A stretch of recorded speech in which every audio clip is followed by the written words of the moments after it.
APBN 2025 disusun dalam masa transisi pemerintahan hasil pemilu 2025. Di dalam proses penyusunan, pemerintah bersama DPR telah melakukan komunikasi dan konsultasi dengan Presiden terpilih agar program pembangunan prioritas Presiden terpilih dapat diakomodasikan secara optimal dalam APBN 2025. Dukungan Dewan Perwakilan Rakyat sangat konstruktif dan baik di dalam penyusunan Undang-Undang APBN 2025, termasuk di dalam memberikan fleksibilitas untuk mengantisipasi format dan prioritas pemerintahan baru.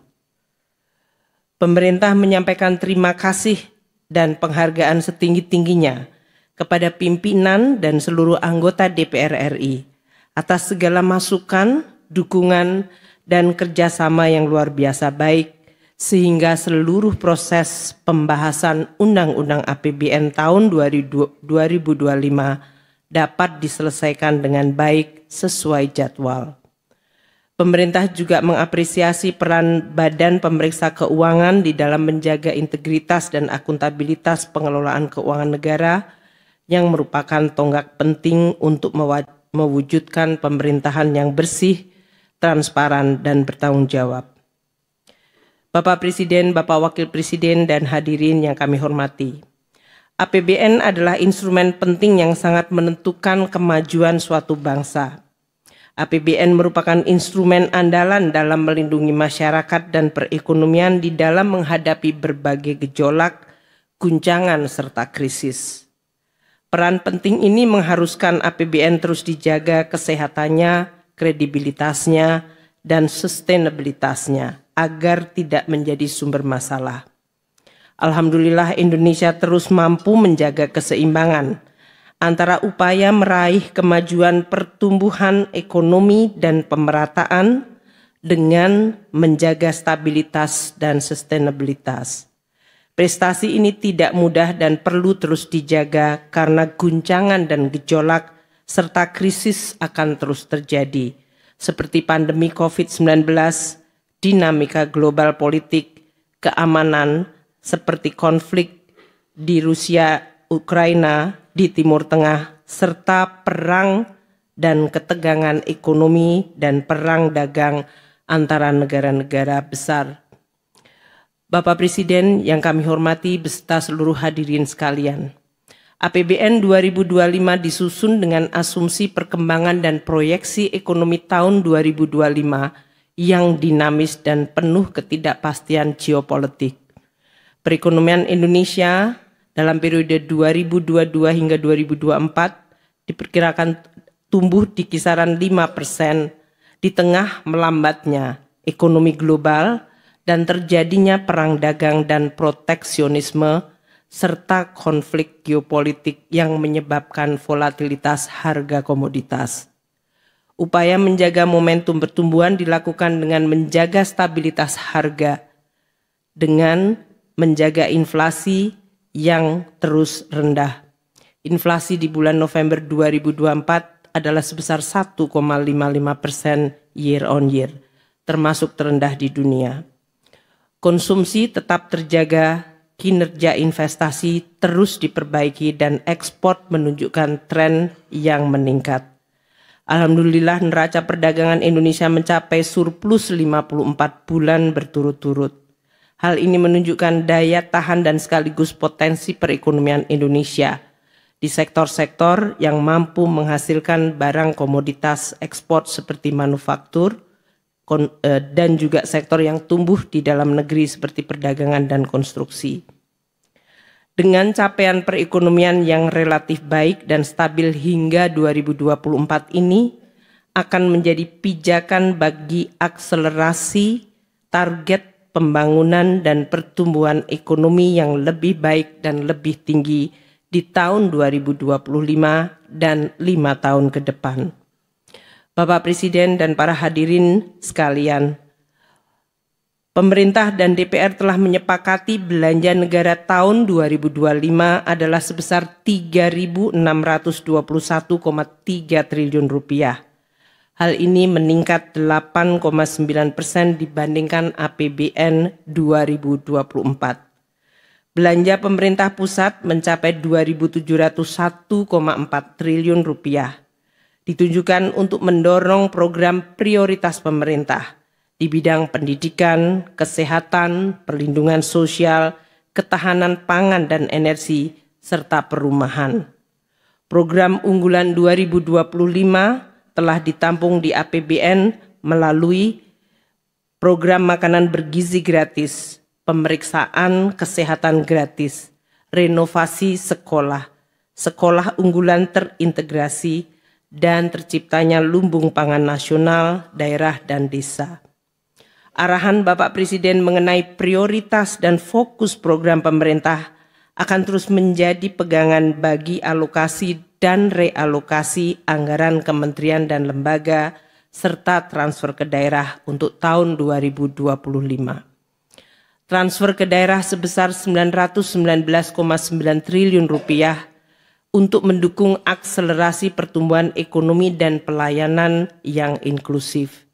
Instruksi Presiden mengenai pentingnya keselarasan belanja pusat dan daerah dan efektivitas serta efisiensi belanja daerah menjadi pegangan bagi Kementerian Keuangan dan Kementerian Dalam Negeri serta kementerian lembaga terkait mengenai arah kebijakan belanja daerah. Pendapatan negara tahun 2025 adalah sebesar 3.005,1 triliun. Akan diperoleh melalui upaya pengumpulan sumber penerimaan negara dari pajak, bea cukai, dan penerimaan negara bukan pajak secara maksimal. Untuk mengejar berbagai potensi penerimaan dengan tetap menjaga iklim investasi, penerimaan negara baik dari perpajakan dan PNBP dilakukan dengan tetap menjaga aspek keadilan, di mana mereka yang tidak mampu dibantu negara melalui berbagai instrumen seperti bantuan sosial, bantuan pendidikan, kesehatan, termasuk subsidi dan fasilitas pembebasan pajak. Bagi kelompok yang mampu dan menikmati hasil pembangunan, diminta bergotong royong untuk memenuhi kewajiban secara patuh dan jujur untuk terus membangun dan memajukan Indonesia. Reformasi di bidang perpajakan termasuk penerapan teknologi informasi dan digital untuk perbaikan layanan dan sekaligus menciptakan dan melindungi basis pajak yang kuat dan meningkatkan kepatuhan wajib pajak, terutama dari ancaman praktek penghindaran pajak dan persaingan pajak global yang semakin tinggi akan terus dilakukan. PNBP akan terus digali dengan tetap menjaga layanan publik yang berkualitas, serta terus mendorong hilirisasi untuk memenuhi keadilan antar generasi. APBN 2025 dirancang dengan defisit sebesar 616,2 triliun rupiah atau 2,53% dari PDB.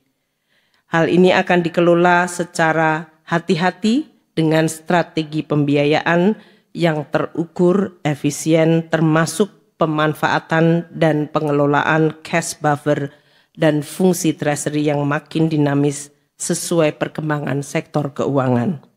Jadi saudara-saudara sekalian, kenaikan tarif pajak pertambahan nilai menjadi 12% ini merupakan amanah, merupakan perintah dari Undang-Undang Nomor 7 Tahun 2021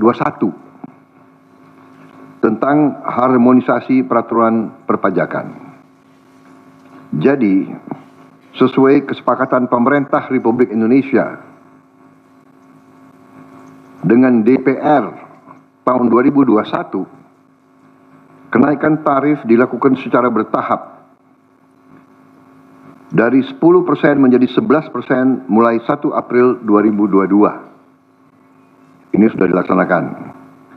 Dan kemudian perintah undang-undang dari 11% menjadi 12% pada 1 Januari 2025.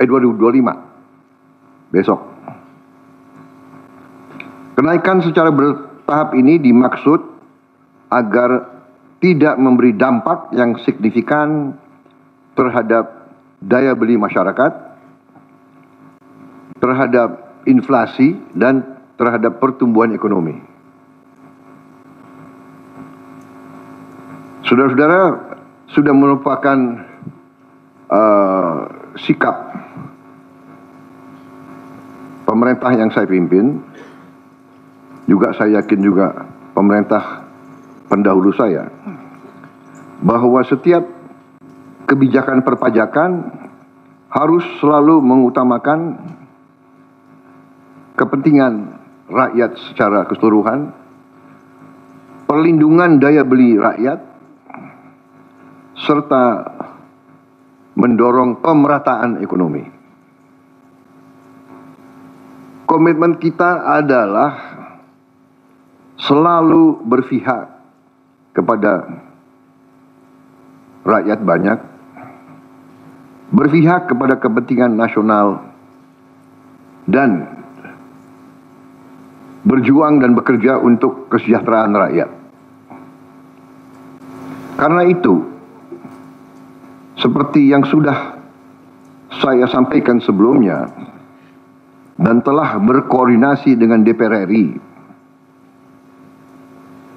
hari ini pemerintah memutuskan bahwa kenaikan tarif PPN dari 11% menjadi 12% hanya dikenakan terhadap barang dan jasa mewah.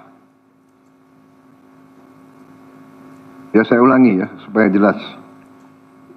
Kenaikan tarif PPN dari 11% menjadi 12% hanya dikenakan terhadap barang dan jasa mewah, yaitu barang dan jasa tertentu yang selama ini sudah terkena PPN barang mewah, yang dikonsumsi oleh golongan masyarakat berada, masyarakat mampu. Contoh, pesawat jet pribadi itu tergolong barang mewah yang dimanfaatkan ataupun digunakan oleh masyarakat papan atas. Kemudian kapal pesiar, yacht, ya motor yacht. Kemudian rumah yang sangat mewah, yang nilainya di atas golongan menengah. Artinya, untuk barang dan jasa yang selain tergolong barang-barang mewah, ya, tidak ada kenaikan PPN, yakni tetap sebesar yang berlaku sekarang, yang sudah berlaku dari sejak tahun 2022. Ya. Untuk barang dan jasa yang merupakan kebutuhan pokok masyarakat, yang selama ini diberi fasilitas pembebasan atau dikenakan tarif PPN 0%, masih tetap berlaku. Ya, saya ulangi. Barang dan jasa yang merupakan kebutuhan pokok masyarakat yang selama ini diberi fasilitas pembebasan dari pajak, ya, yaitu PPN 0% masih tetap berlaku.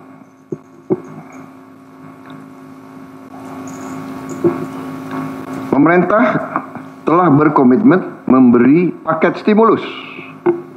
Ya. Nilai stimulus itu adalah 38,6 triliun. Seperti yang pernah diumumkan sebelumnya. Bantuan beras untuk 16 juta penerima bantuan pangan, 10 kg per bulan. Diskon 50% untuk pelanggan listrik dengan daya maksimal 2200 volt. Pembiayaan industri padat karya. Ya.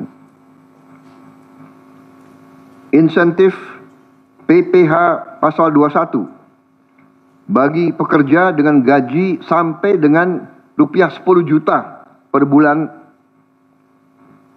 Kemudian bebas PPh bagi UMKM beromset kurang dari 500 juta per tahun dan lain sebagainya. Jadi paket stimulus ini nilainya semua adalah 38,6 T. Untuk barang dan jasa yang dibutuhkan oleh masyarakat banyak, yang tetap diberi pembebasan PPN, yaitu tarif 0%, antara lain kebutuhan pokok, beras, daging, ikan, telur, sayur, susu segar, jasa pendidikan, jasa kesehatan, jasa angkutan umum, rumah sederhana, air minum. Saudara-saudara, dengan ini saya kira sudah sangat jelas bahwa pemerintah akan terus berupaya untuk menciptakan sistem perpajakan yang adil dan pro rakyat.